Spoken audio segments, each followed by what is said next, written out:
No one expected that the monster in the Han River would make its debut in such a way, and the first climax of this film abruptly crashed into the audience's field of vision. A year ago, in a laboratory in Seoul, an American professor ordered his Korean assistant to pour a bottle of untreated chemical reagent into the Han River. The assistant was worried about the pollution but didn't dare to disobey the order, so he had to comply. Dense white smoke rose up, and the numerous reagent bottles piled up behind him suggested that similar discharges had already occurred countless times. A month later, an uncle who was fishing in the Han River discovered an extremely ugly small fish. Even he, with his rich experience, couldn't recognize what kind of creature it was.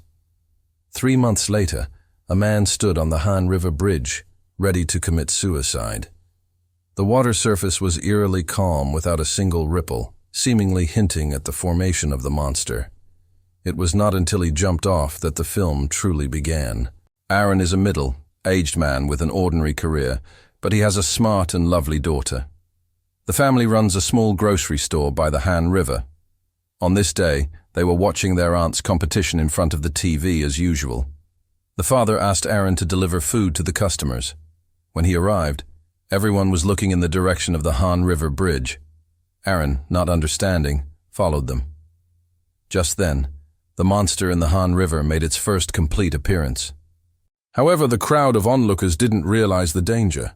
Instead, they threw food into the river without any precautions.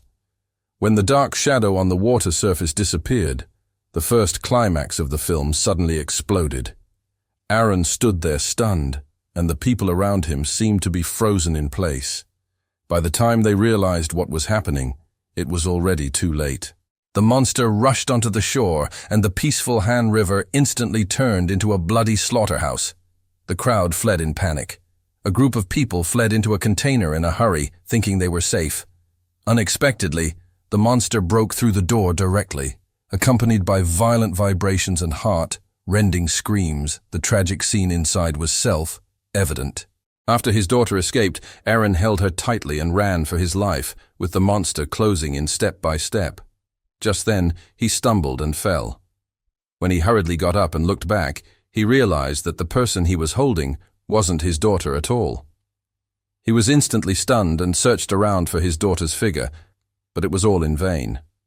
He could only watch helplessly as his daughter was carried away by the monster, her life and death unknown, and he could only roar feebly,